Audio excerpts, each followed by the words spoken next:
लाङटाङ पदयात्रा, प्रकृतिको सुन्दरता र भएको कथा। लाङटाङ पदयात्रा लाङटाङ क्षेत्रको मुटुसम्म पुग्ने एउटा रोमाञ्चक यात्रा हो, जसले अद्भुत दृश्यहरू, विविध तामाङ संस्कृति र सुन्दर हिमालयका दृश्यहरू प्रस्तुत गर्दछ। यो पदयात्रा लाङटाङ राष्ट्रिय निकुञ्जभित्र प्रवेश गराउँछ, जहाँ रातो पाण्डा लगायतका हरित वनस्पति र वन्यजन्तुहरूको प्रचुरता पाइन्छ। लाङटाङ पदयात्रा तपाईलाई घना जङ्गल, याक चराउने स्थलहरू र परम्परागत तामाङ बस्तीहरू हुँदै सुन्दर क्यानिज गुम्बासम्म पुर्याउँछ। लाङटाङ निरुङ र अन्य हिम श्रृङ्खलाहरूको शानदार दृश्यले यो यात्रालाई साहसिक र सांस्कृतिक अनुभवको एउटा उत्कृष्ट मिश्रण बनाउँछ। लाङटाङ पदयात्रा ती यात्रुहरूका लागि उपयुक्त हुन्छ जो काठमाडौँ नजिकै मध्यम स्तरको पदयात्रा र मनमोहक प्राकृतिक दृश्यहरू खोजिरहेका हुनुहुन्छ। लाङटाङ क्षेत्र काठमाडौँबाट सडक मार्ग हुँदै त्रिशुली बजार धुन्चे पार गरेर करिब 6 देखि 7 घण्टामा स्याफ्रुबेसी पुग्न सकिन्छ। 2082 असोज 15 गते नेपाल सरकारले असोज 17 देखि 20 गतेसम्म ठूलो वर्षा हुने सम्भावना रहेको भन्दै सतर्क रहन र यात्रा नगर्न आग्रह गरेको थियो। तर हाम्रो योजना 2082 असोज 12 गतेमै बनिसकेको हुँदा धेरै सोच विचारपछि हामीले यात्रा अगाडि बढाउने निर्णय गर्यौं। हामी वर्षमा एकपटक मात्र यस्तो पदयात्रा गर्छौं, तर यो यात्रा हाम्रो जीवनकै सबैभन्दा सुन्दर र सबैभन्दा डरलाग्दो अनुभव बन्छ भन्ने थाहा थिएन। पहिलो दिन बिहिबार असोज 16 हाम्रो लाङटाङ यात्रा बेलुकी 3 बजेबाट सुरु भयो। हामी श्रीमान श्रीमती 2 जना मिलेर टोखा मार्ग हुँदै स्याफ्रुबेसीतर्फ स्कुटरमा निस्कियौं।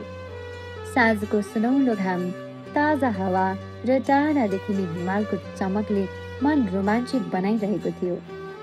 हरेक मोडमा हरियाली जङ्गल, पहाडका गाउँ र गहिरा खोजले यात्रा अझ रमाइलो बनिरहेको थियो।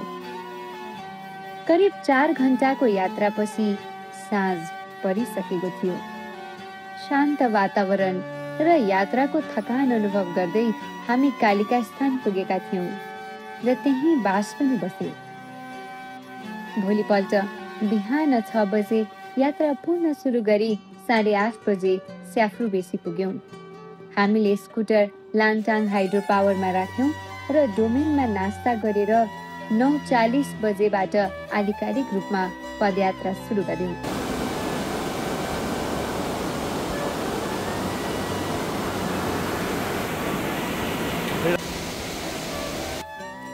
लाङटाङ खोजको छेउछाउबाट सुरु भएको बाटो निकै रमणीय थियो। खोलाको छाल, हरियाली भिर जङ्गलले हामीलाई स्वागत गरिरहेको थियो। पहिलो बिसौनी पहिरोमा 10:30 बजे पुग्यौं। त्यहाँबाट ब्याम्बोमा खाना अर्डर गर्यौं र ब्याम्बो पुगेर तातो दाल भात खायौं। 12:15 बजे बाटो अघि बढायौं र रिम्छेतर्फ लाग्यौं। बाटोमा करिब 100 मिटर लामो पहिरो भाग पार गर्नु पर्यो। ढुङ्गा चिप्ला थिए, होसियारीपूर्वक पार गर्यौं।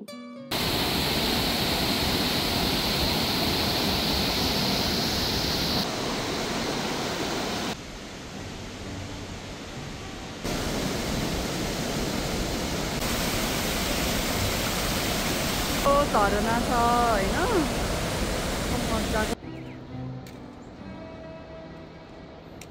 2:30 बजे रिम्छे पुग्यौं र पुनः आफ्नो बाटो समात्यौं। रिम्छेदेखि लामा होटलसम्मको जङ्गल साँच्चै मनमोहक थियो। काईले ढाकिएका रुखहरू, हावामा पानीको सुगन्ध र कुहिरोको सेतो धुवाँ जस्तो तन्तु।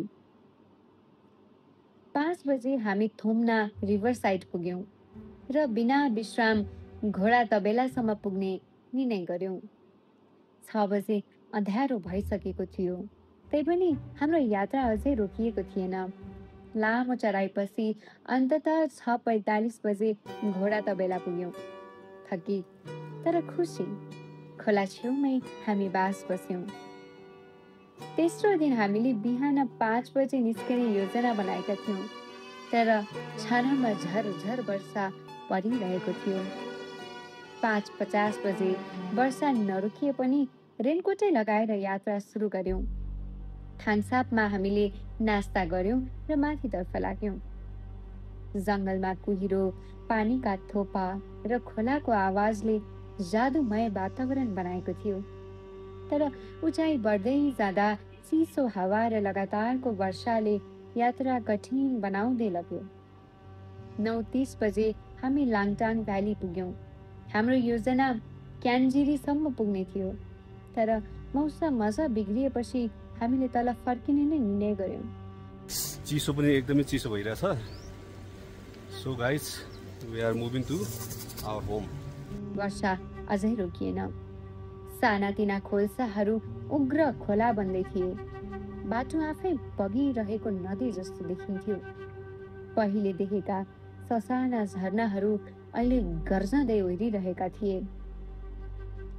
फर्किने क्रममा हामीले पहिले पार गरेको ससाना झरनाहरू ठुला झरना भइसकेको देख्यौँ र ती झरनाहरू पार गर्न हामीलाई हम्मे परेको थियो। हामीले एकअर्काको हात दह्रो तरिकाले समात्यौँ र साहसका साथ पार गर्यौँ। झरना पार गर्दा हाम्रो पुरा शरीर नै पानीले भिजेको थियो। 4 बजे लामा होटल पुग्यौँ। थकित र चिसोले काप्दै पुगेका थियौँ। हामीले आगो बाल्यौँ, कपडा सुकायौँ र आफूलाई न्यानो महसुस गर्न खोज्यौँ। बाहिरको लाङटाङ खोला बर्सिएको पानीले गर्जिरहेको थियो। डर लाग्दै थियो। विद्युत र मोबाइल सञ्जाल दुवै काटिएको थियो। होटल मालिकले ल्यान्डलाइन फोन प्रयोग गर्न दिनुभयो। मैले हतार आमालाई फोन गरी हामी सुरक्षित भएको जानकारी दिएँ। 8:30 बजे होटलको फोन फेरि बज्यो। फोन सेनाको शिविरबाट आएको थियो। उनीहरूले जानकारी दिए थुम्ना रिभरसाइड नजिक 4 जना पदयात्री खोलाले बगाएको छ र कसैलाई पनि माथि जान नदिन आदेश भयो। यो सुन्दा हाम्रो मुटु ढुकढुक गर्न थाल्यो। ती पदयात्रीहरूलाई हामीले फर्कदा भेटेका थियौँ र मौसम खराब भएकाले माथि नजान सल्लाह पनि दिएका थियौँ। त्यो रात खोलाको गर्जन डरलाग्दो थियो। हामीले ब्याग प्याक गरेर राख्यौँ। कहिले पनि माथिल्लो ठाउँमा भुल्नुपर्ने हुन सक्छ भन्ने डर थियो। प्रत्येक 15 देखि 30 मिनेटमा खोलाको सतह जाँच्यौँ। 11 बजे वर्षा रोकियो। अलिकति राहतको सास फेर्यौँ र शान्त रूपमा हराएका ती यात्रुहरू सुरक्षित भेटिउन् भन्ने प्रार्थना गर्न थाल्यौँ। त्यो रात पहाड शान्त थियो, तर हाम्रो मन अझै पनि चिन्तित थियो।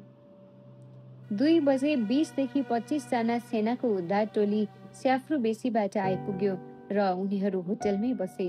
त्यो रात हामीले आँखै लगाउन सकेनौँ। चौथो दिन सकस्र भएपछि नयाँ बिहानी उदायो। आकाश फाटिसकेको थियो। हिमालहरू सुनौलो घाममा चम्किरहेका थिए र खोलाको गर्जन पनि शान्त भइसकेको थियो। हावा ताजा थियो। चराहरू पनि गाइरहेका थिए। हरियालीमा सूर्यको किरण झल्किरहेको थियो। हामी 6:45 बजे लामा होटलबाट तल झर्यौँ, तर हाम्रो पुरानो बाटो ब्याम्बो हुँदै जाने भाग ठुलो पहिरोले बन्द भएको थियो। त्यसैले हामीले शेर्पा गाउँ हुँदै लामो तर सुन्दर बाटो समात्यौँ। 3:15 बजे स्याफ्रू बेसी पुग्यौँ। थकित तर केही राहत पनि महसुस गर्दै थियौँ। मैले एक स्थानीय पेमालाई स्कुटर ल्याउन सहयोग गर्न अनुरोध गरेँ, तर बाटो पहिरोले बन्द भएकाले म माइक्रोबस मार्फत काठमाडौँ फर्किने निर्णय गरेँ।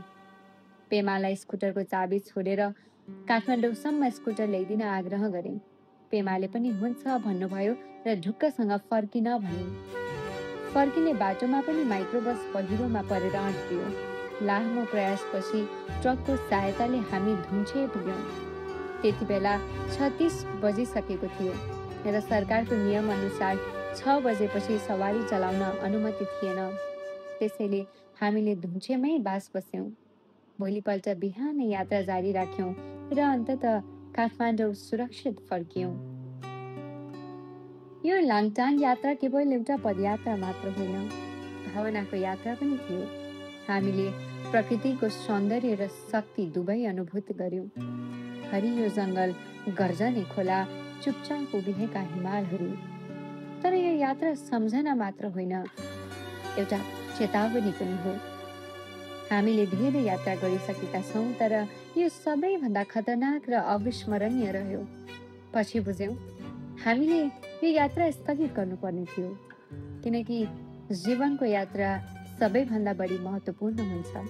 जीवन रहुन्जेल यात्रा गर्न समय सधैँ रहन्छ। त्यसैले सबै यात्रुहरूलाई हाम्रो सन्देश: यात्रा अघि मौसम हेर्नुहोस्, प्रकृतिको सम्मान गर्नुहोस् र सुरक्षित यात्रा गर्नुहोस्। हिमालय सधैँ त्यही रहन्छ, तपाईँको प्रतीक्षामा। र अन्त्यमा हराएका यात्रुहरू सुरक्षित रूपमा भेटिन् र फर्किन्। यही नै छ हाम्रो हृदयस्पर्शी प्रार्थना।